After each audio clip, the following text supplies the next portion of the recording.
On March 15, 44 BCE, the assassination of Julius Caesar plunged the Roman Republic into an immediate, violent power vacuum.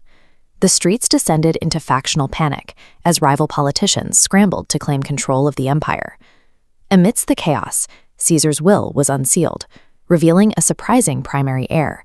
It was Gaius Octavius, an obscure, frequently ill 18-year-old student living in Apollonia, who possessed no official political rank and commanded no army. The will contained a far more dangerous asset than money. Caesar legally adopted the boy, granting him the deadliest name in the ancient world, Caesar. His own family urged him to hide. Octavius ignored them. He chose to sail directly to Italy to claim his inheritance in person. By marching into Rome and claiming the name, Octavius painted a target on his own back. He was stepping into a chaotic arena filled with seasoned generals who fully intended to use this teenager as a pawn and then discard him. Octavian bypassed the cursus honorum, the traditional multi-year ladder of Roman political offices. He leveraged the Caesar name and his massive new fortune to instantly recruit a private militia made up of his adoptive father's fiercely loyal veterans. Even with thousands of soldiers, Octavian recognized his vulnerability. He lacked the political capital and the sheer troop numbers required to hold Rome by himself. He struck a highly pragmatic deal. Octavian forged the Second Triumvirate, a legally sanctioned oligarchy, alongside two hardened veteran military commanders, Mark Antony and Marcus Lepidus. Working together, the three men systematically hunted down the politicians who had assassinated Caesar. They crushed the rival senatorial forces entirely at the Battle of Philippi in 42 BCE. With their mutual enemies dead, the victors decided to carve up the territories of the Roman Republic among themselves. By dividing the map, the former allies guaranteed they would eventually become rivals. Octavian's survival during this phase required immense discipline. He shared control with deadly rivals, patiently consolidating his own military strength until he was powerful enough to remove them. The first to fall was Lepidus. In 36 BCE, Octavian exploited a minor political miscalculation by his co-ruler to legally strip him of his military titles and absorb his territories, avoiding a full-scale war entirely. That left Mark Antony, who had formed a powerful political and romantic alliance with Cleopatra, the Ptolemaic queen of Egypt. To Rome, this combined Eastern power base looked like an existential threat. This tactical map of the Gulf of Ambracia illustrates the setup for the climactic naval battle of Actium in 31 BCE. Rather than rushing into direct combat, Octavian drew a blockade line that severed Mark Antony's supply routes, deliberately starving the enemy camp for months. By the time Octavian's naval commander, Marcus Agrippa, pushed his ships inward to deliver the fatal blow, Antony's men were riddled with disease and exhaustion. The enemy fleet's formation shattered. Antony and Cleopatra fled, eventually dying by suicide. Octavian immediately marched in and annexed the entirety of Egypt, claiming the wealthy nation as his own personal property. Actium demonstrated exactly how Octavian waged war. He relied on the strategic brilliance to isolate, starve, and exhaust his enemies long before striking the final blow. Octavian returned to Rome as a conquering hero. At just 32 years old, he stood as the sole uncontested ruler of the Mediterranean world. He faced a highly dangerous problem. He knew that claiming an outright dictatorship would guarantee he was assassinated on the Senate floor, exactly like his adoptive father. His solution was a calculated piece of political theater known as the First Settlement. In 27 BCE, Octavian formally stood before the Senate and relinquished all his extraordinary powers, returning his provinces and armies back to the people. The Senate reacted exactly as he had engineered. Terrified of falling back into civil war and desperate for stability, they refused his resignation and begged him to remain at the helm. In return for his continued leadership, they willingly granted him massive new legal powers. They named him princeps, or first citizen, and gave him the sacred, reverent title of Augustus. To maintain this authority, Augustus meticulously preserved the daily allusions, offices, and traditions of the Old Republic. He ruled as an absolute monarch hiding in plain sight. Octavian survived and succeeded where Caesar had failed by grasping a profound political truth. Absolute power is most unbreakable when it wears the disguise of democratic tradition. This diagram shows his control in practice. He acquired tribunician power, giving him the absolute right to propose laws and veto any Senate legislation. To secure the empire, he obtained imperium maius. If a provincial governor issued an order, Augustus's authority automatically overrode it. By utilizing these specific legal structures, Augustus successfully hollowed out the Senate's actual power, leaving them with an administrative facade that kept the Roman elite comfortable and compliant. Legal power is useless if you can't enforce it. To guarantee his survival, Augustus needed total monopolization of the Roman military. He restructured the armed forces, downsizing a bloated Civil War-era military of over 60 legions into a permanent standing army of 28. To pay for this force, he established the Aeriarium Militare, a specialized military treasury funded directly by new taxes on inheritances and sales. This treasury shifted the nature of military loyalty. Soldiers now relied entirely on Augustus for their regular wages and retirement bonuses. They legally swore their oaths to him directly rather than to their individual commanding generals. He also created the Praetorian Guard, an elite bodyguard unit stationed right in Italy, serving as a constant physical deterrent against any political rivals in the capital. By centralizing the funding of the legions and placing elite enforcers in his own backyard, Augustus made armed rebellion against his regime both financially impossible and physically suicidal. Physical force can hold an empire together temporarily, but true longevity requires cultural and moral authority. He passed the Leges Julii, strict moral laws that criminalized adultery and penalized celibacy.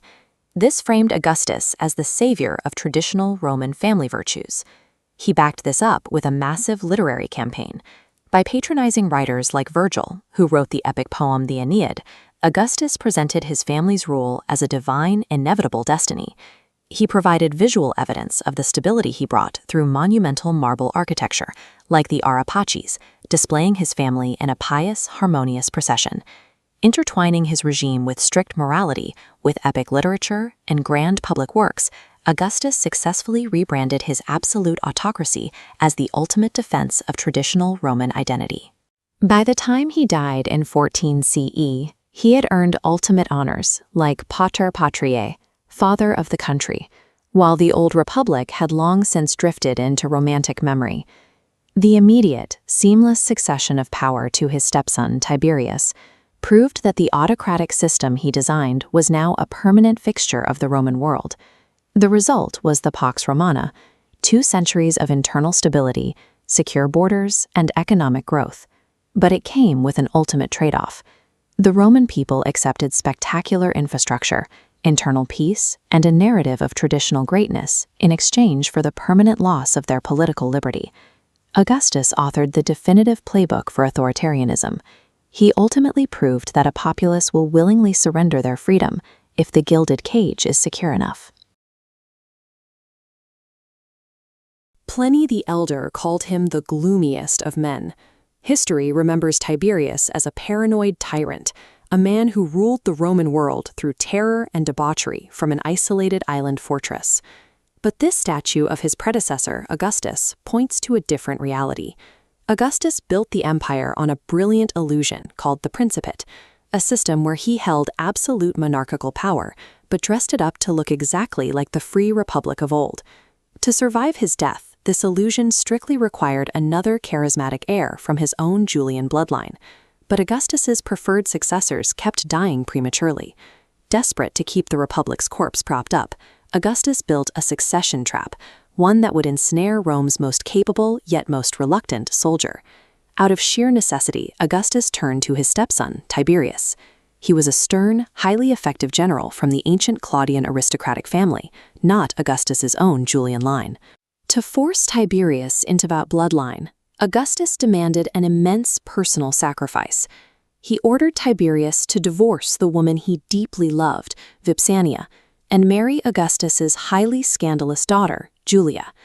Tiberius despised the sycophantic, lethal political theater of Rome. He was a soldier who understood the brutal, honest logic of the military camps along the frontier, and he deeply resented being dragged into his stepfather's charade. Tiberius never wanted the throne. When he finally took power, he didn't view it as an ambitious conquest. He saw it as a bitter, dutiful burden. In 14 CE, Augustus died, and 56-year-old Tiberius assumed control of the entire Roman world. He immediately shifted the empire toward a standardized, professionalized civil service, Tiberius delegating authority to a reliable chain of governors who managed the provinces and collected taxes under a set of rigid, central imperial policies. This gold aureus shows Tiberius formalizing the empire, replacing Augustus with his severe profile projected stability.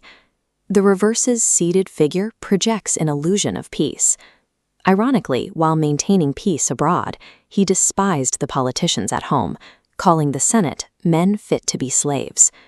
Administrative brilliance and professional governors kept the borders secure, but they offered absolutely no protection against the crushing psychological toll of managing an empire built entirely on lies.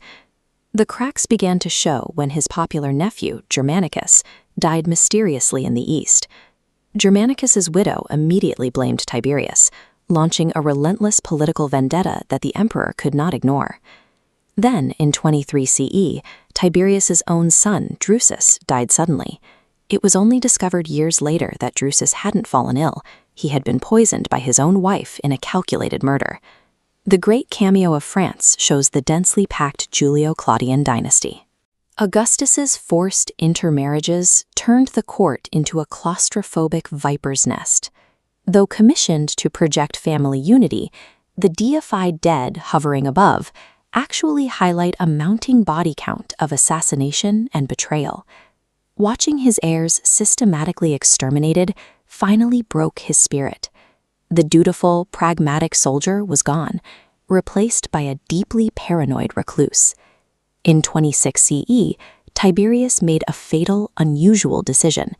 He completely abandoned the capital city and retreated to Villa Jovis, a sprawling, fortified stone palace on the remote island of Capri.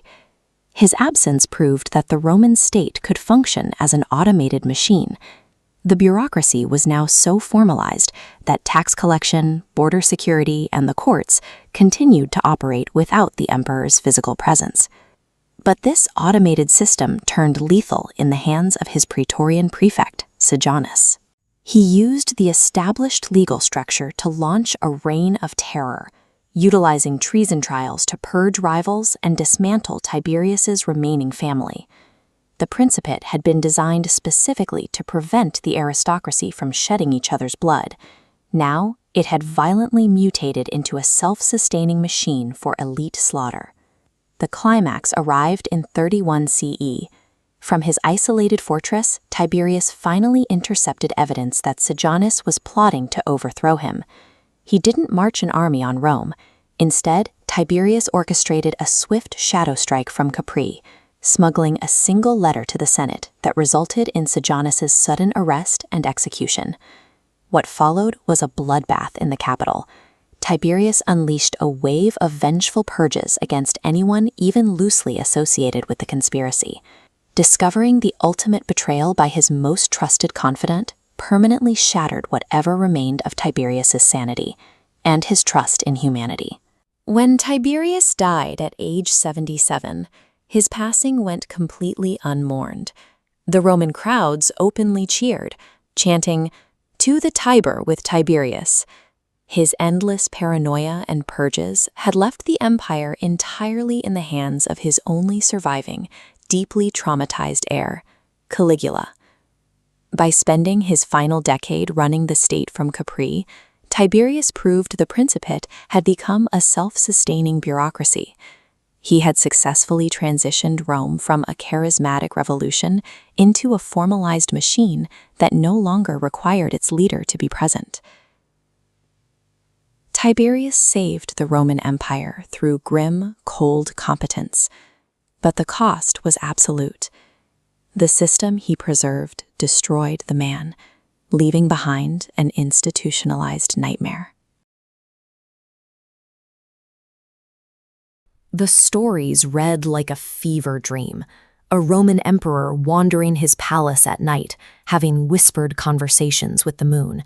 A commander ordering his elite legions to march to the coast, draw their swords, and stab the ocean to conquer the sea itself. This is Gaius Julius Caesar Augustus Germanicus, known to history as Caligula. For most of us, his name brings one specific story to mind: the absolute ruler of the known world attempting to make his favorite horse, Incitatus, a Roman senator. For 2 millennia, his 4-year reign has served as the ultimate historical shorthand. The consensus remains firm: giving a human being absolute power will drive them clinically, dangerously insane. But there is a glaring problem with that narrative. Running the Roman Empire required an incredibly complex, highly functioning bureaucracy. If the man at the very top was suffering from a debilitating psychotic illness, how did the machinery of Rome keep working so well? The archaeological record tells a different story than the history books. During his brief time in power, Caligula oversaw a wave of construction and public works that suggest a highly organized administration, not a paralyzed government. To meet the demands of a growing population, he initiated the expansion of Rome's water supply through extraordinary engineering projects, including the colossal Aqua Claudia and the Annio Novus. Evidence of this logistical sophistication exists in the Nemi ships, 2 enormous vessels recovered from an Italian lake in the early 20th century. These floating palace complexes were fitted with elaborate marble decoration and custom plumbing. Coordinating the construction of such unprecedented luxury platforms required a level of bureaucratic discipline that sits uncomfortably alongside the image of a man who had lost his grip on reality. This paradox forces us to reconsider the traditional mad emperor trope. What if Caligula's insanity was actually a highly calculated, terrifying political weapon? To understand Caligula, you have to look at how he survived his childhood. When he was a teenager, the paranoid Emperor Tiberius orchestrated the arrest and gruesome deaths of Caligula's mother and 2 older brothers. Caligula was then summoned to the isolated island of Capri to live with the man who murdered his family. Essentially a hostage, he survived by learning to perfectly mask his emotions. He showed no grief and no fear while living under the roof of the dictator. When he finally took the throne at 25, he inherited a massive political lie. The Senate still operated under the illusion that Rome was a republic, a cooperative government. In reality, it was a military dictatorship. Previous emperors maintained that polite fiction to keep the peace. Caligula decided to stop playing along. He weaponized what historians call visual power. He adopted a style of rule known as autocracy. Instead of using traditional senatorial channels, he bypassed the old elites entirely, making decisions on the fly and exercising his personal authority directly. His goal was a Hellenistic absolute monarchy. He didn't want to rule by consensus. He wanted to rule by public humiliation, forcing the Roman elite to visually acknowledge their own powerlessness. When you look at his reign through that lens, the famous myths completely change. Threaten them, my horse could do your job. The crossing of the bridge at Baiae signaled absolute wealth and control, turning an engineering feat into a performance of imperial command to terrify rivals. Even his god delusion had a purpose. He appeared in public dressed as Jupiter or Hercules, demanding to be treated as a deity. This aggressively signaled his elevation above the aristocracy, establishing his identity as a living god-king. These were calculated performances designed to remind the Senate of their absolute impotence. But there is a fatal flaw in the strategy of ruling by humiliation. You can only mock the men holding the swords for so long before they decide to use them. Tensions escalated rapidly. Caligula levied arbitrary taxes, revived treason trials to seize wealthy estates, and constantly insulted the officers of his own Praetorian Guard. The breaking point came in January of 41 CE. Cornered in a secluded palace corridor, Caligula was violently assassinated by a coalition of insulted senators and his own Praetorian guards. Caligula had successfully destroyed the polite illusion of the Republic. In return, the architects of that Republic exacted a brutal physical revenge. With the emperor dead, the new regime faced an immediate political crisis. They had to legally and morally justify assassinating a sitting ruler. To do this, the Senate relied on historians like Suetonius and Cassius Dio. Writing for later regimes, these authors needed the Julio-Claudian emperors to look as monstrous as possible. They took Caligula's dark sarcasm, his ruthless autocracy, and his theatrical political stunts, and recorded them as literal medical insanity. Caligula's reign is a warning about absolute power, but his legacy provides a blueprint for how those who survive can weaponize history to justify a coup. January 41 AD. Emperor Caligula is dead, assassinated by his own guards in the tunnels beneath the palace. In an instant, Rome descends into total chaos. As soldiers ransack the imperial complex, they find a 50-year-old man cowering behind a curtain. This is Tiberius Claudius. For his entire life, his own family kept him out of the public eye, dismissing him as a stuttering, limping embarrassment. Up on the Capitoline Hill, the Roman Senate is actively plotting to abolish the throne entirely and restore the Republic. But the Praetorian Guard, the elite soldiers who just murdered the last emperor, know that without a monarch, they lose their high-paying jobs and their political leverage. So they grab the terrified, shaking Claudius, carry him to their fortified camp, and unilaterally declare him the ruler of the known world. Claudius has zero military experience. He holds no serious administrative office, and the aristocracy wants him dead. To survive the week, he has to figure out how to manufacture unassailable authority out of thin air. Claudius understands his immediate reality. He cannot rely on tradition, and he certainly doesn't command the Senate's respect. He has to literally buy his life. He promises every man in the Praetorian Guard a donative of 15,000 sesterces, amounting to roughly 5 years of standard legionary pay. He becomes the first Roman ruler to openly and officially purchase the loyalty of the military. Look closely at this gold coin minted during his reign. It displays Claudius seated inside the Praetorian camp, surrounded by the text Imper Recept, meaning Emperor Received. He is blatantly advertising the financial transaction that put him on the throne, reminding everyone who holds the swords. With the most dangerous troops in Rome firmly on his payroll, the hostile Senate is paralyzed. They have no choice but to drop their republican dreams and formally recognize him. In a matter of days, Claudius turns a hostage situation into a military dictatorship, carefully masked behind a civilian front. But his survival is still incredibly fragile. A scholar emperor commands no natural respect in a society obsessed with martial valor. Without a major military victory, he remains highly vulnerable to a coup. So, in 43 AD, he targets Britannia. This was a mysterious, unconquered frontier across the sea, a place that even Julius Caesar had failed to hold a century earlier. The invasion is highly calculated. Claudius sends his seasoned generals to do the brutal, heavy fighting.